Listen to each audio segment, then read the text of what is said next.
I've got an external charge if you need it anyway. Have you? Yeah, you want me to get it? If that's alright. Yeah, sure.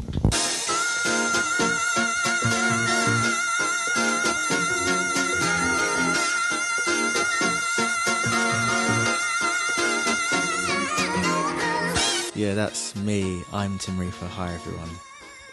So, at the moment, DJ, producer, record label owner, club event promoter, radio. I do 2 shows every month, and I think that's all I can remember off the top of my head. It's probably more, but that's all I can remember.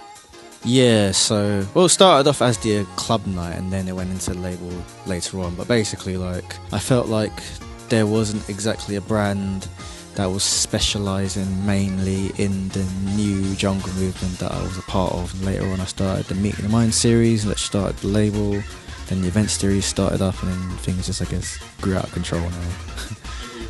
Yeah, here I am now. Well, I remember a friend of mine, he asked me how I would define jungle, and I think my main definitions for jungle is the tempo and the breakbeats, and then anything else on top of that can sort of be whatever you want, really. So as much as a lot of times it is sort of like a fairly standardised like idea of like you got your rare groove samples, your regular, your dancehall samples, you got your like your atmospheric pads and like your 808 bass lines. They could be absolutely anything you want, really. So the new school element is just sampling anything that is currently being made now, or new styles or genres that weren't really existent in the 90s, or maybe the technology was a bit different back then, so you couldn't really do certain things, certain techniques. So, and then applying that on top of like the old school like formula for the breakbeats and I guess the tempo as well.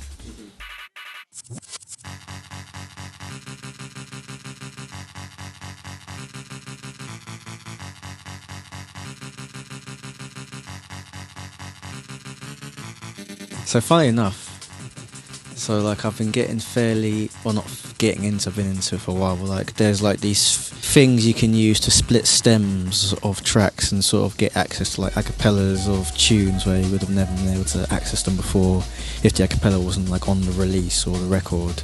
There's a Ninja Man, Beanie Man, Bounty Killer tune that I've known for a long time, which is really sick, but like because of all the stuff underneath you can't really sample it. But then I was like, oh actually I could put it through this and sort of get just the vocals in, and that was the starting point of that track. And I just sort of playing around with the bass line underneath it, and it's sort of just like the tune sort of wrote itself, I guess, in a way. I think it's interesting in that it should be able to open up a whole world of possibilities of sounds that people can use when previously they would have tried to use it before, and the amount of EQing you would have had to do to get it to sound right, you would have sort of given up. But now it's sort of like you can sample so much, you could probably potentially get much more clear sounds. Like if you wanted to sample from a film but there was too much background noise, you can now split that up. Or like if you wanted to sample like a rare groove tune but the drums are too loose, you can split that out and just have the melodies. And I think maybe having that extra dimension of how you can sample things should allow people to maybe be a bit more creative in what they sample, because they won't feel like there's any limit of what they can use, really. So maybe that is the creative, happy side of it. Probably the copyright side of it is very messy, very muddy, because like you say, a lot of samples are uncleared, and there's also the fact that now, because you can use this, almost anything's open for grabs now. So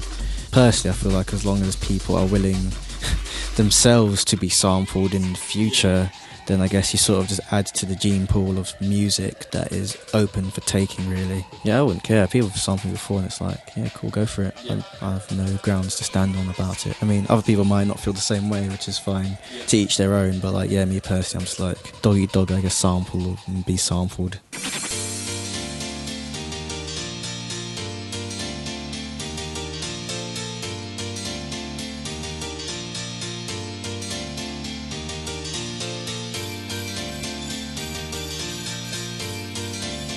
So actually that tune is inspired by, so there's this game from the 90s called Sonic R, which is like the first ever Sonic the Hedgehog racing game, and had a really good soundtrack on it. I remember playing it at the time when I was like 6-7 years old, something like that. And I recently revisited that soundtrack, and there was one tune on there, really liked the piano in it.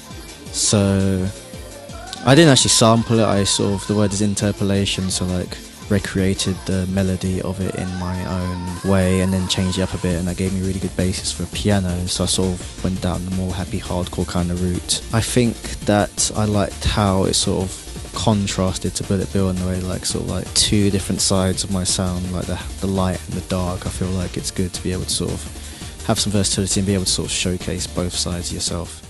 I thought you said no cuts. Damn, I'm walking off.